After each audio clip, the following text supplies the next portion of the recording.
What the hell do you mean that Bangladesh can qualify for the FIFA World Cup, Farhan? Of course they can. 110%. You sure about this?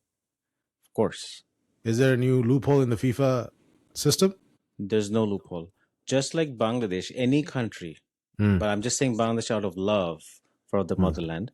But Bangladesh can qualify if less known football teams like Australia or India or Vietnam, for example, or Zimbabwe, they can also qualify.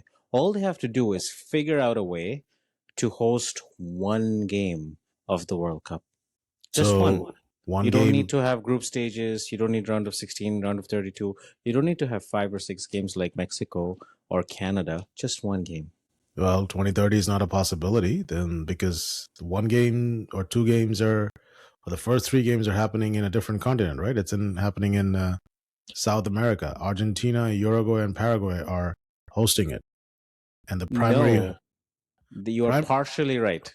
yeah, they're hosting the first three matches, and then the rest of the match is going to be shared between Portugal, Spain, and Morocco. So, Bang on. Yes. are we Bang talking on. about something So, like that? yeah, that marks the 100th anniversary of FIFA, Hmm. of the FIFA World Cup. So, to mark that anniversary, they're going back to the roots Argentina, Uruguay, and Paraguay. They're going to host one match each. And guess what? All those three countries have auto qualified for the 2030 World Cup. So that's why if Bangladesh or any other country figures out a way to host one match, auto qualification, and all those crazy people that's running around with Argentina and Brazil jerseys all across Bangladesh, they can wear Bangladesh jersey and run around in Bangladesh, where Bangladesh is going to host one game of the FIFA World Cup. Like you are doing the podcast with a Brazil jersey and talking about Bangladesh? That's so sad, right?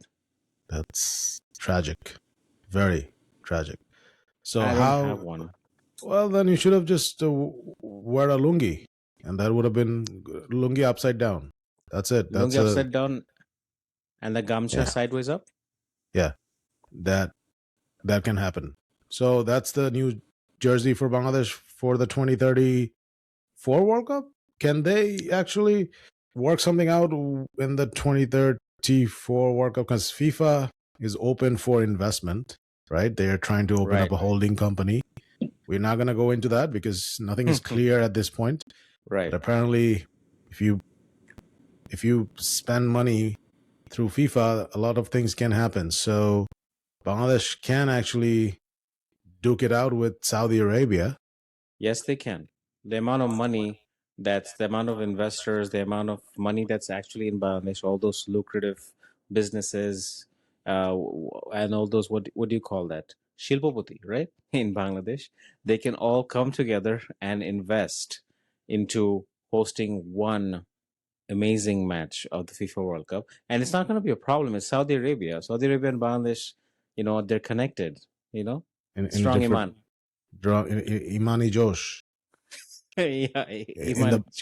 So you think Saudi Arabia will really get into that in 2034? Maybe not that, but then maybe 2038.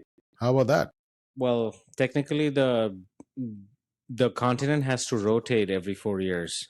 So 2038, the only way they can is for 2034 to shake hands with Saudi Arabia, Hmm. say, let's turn this mashallah into an inshallah. That's a nice one. Did you gonna? Aren't you a resident of something? Saudi Arabia or something like that? Weren't you born in one of those Middle and Eastern countries? Can you say mashallah and inshallah to them and they're gonna do that?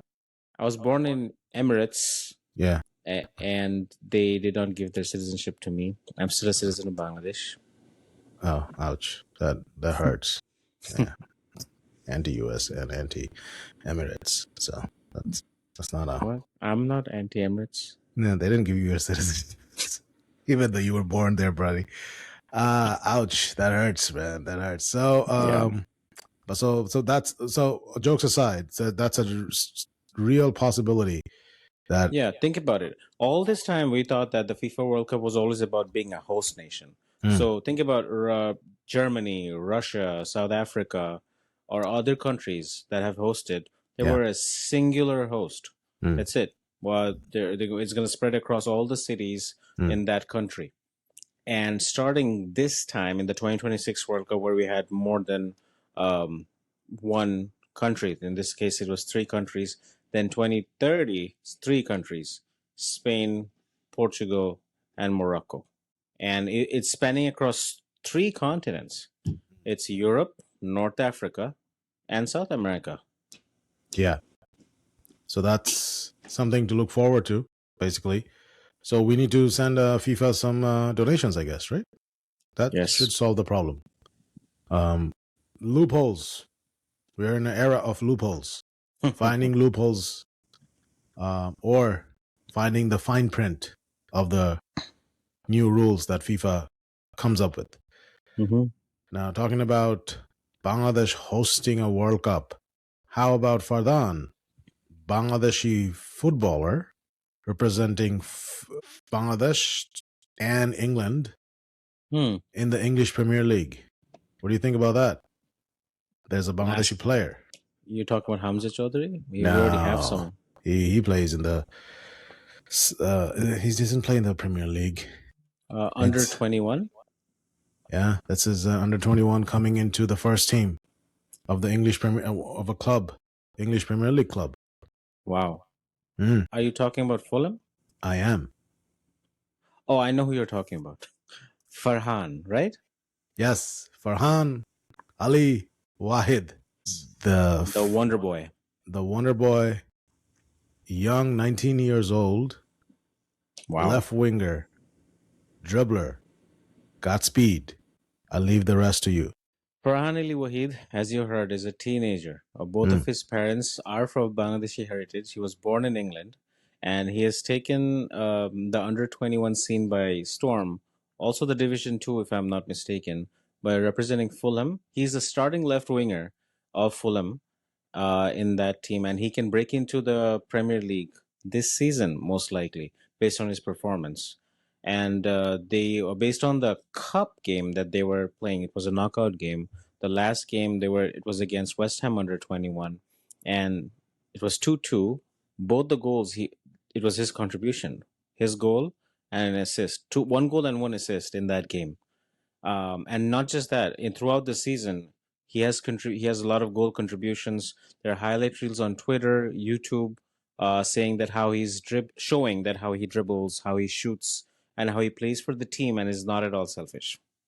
correct. And I think he recently made his preseason friendly debut against Norwich.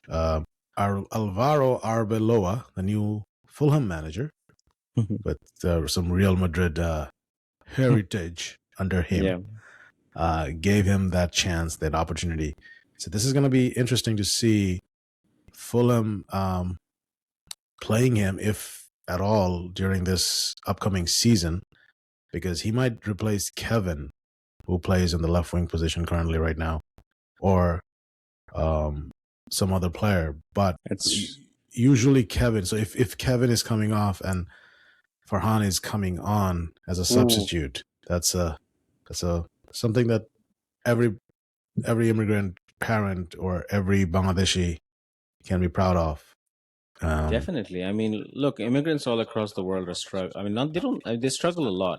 They work really hard to make a living in countries like Canada, United States, England, Australia, you name it, all the European countries as well. And I'm sure they worked hard too. And I'm sure he had to fight a lot with his family to break into the football scene, right? I mean, it's not easy being from a Bangladeshi family and saying that Abba Amma, I want to be a footballer. That story would be incredible when we hear from him. I wish we can bring him on the podcast. Yeah, that would be great. Hey, I don't want to be a doctor or an engineer. I want to be a soccer player or footballer. That's good stuff. Fascinating stuff. And shout out to Farhan's parents for actually, not being an obstacle in his dreams. And he might be, after we talk about Hamza, but for someone of his tenacity to break into the Premier League scene and, Bangladesh, something for Bangladesh, all Bangladeshis to be proud of. So shout out to Farhan's parents. And fun fact, he actually was part of the Chelsea Academy. Then Fulham Whoa. snatched him. So Whoa. London calling. Anyways, perks of living in London, I guess. You get options regarding clubs. But Yeah. that's good stuff. And that's Bangladesh in a nutshell, ladies and gents. Let us know, what do you guys think? Let us know How do you guys like the special appearance by Farhan? Finally, a hot commodity, just like Apple devices, especially iPhones. It's a very hard commodity. It's hard to get a hold of them. So, special appearance for Bangladesh, special appearance by Farhan. So, we'll leave it at that. Let's talk in the comments, not on Facebook groups or messengers. Comment down below. Let's leave it on YouTube. Let's not engage on lovers group of footballers or football lovers club or haters club. or haters club. There are a lot Or of haters out there. there's a lot of haters who thinks that or they think that they're the football lawyers. Anyways, I'll leave it at that. Thank you so much for watching. We'll see you guys in the next one. Take care. Take care, guys.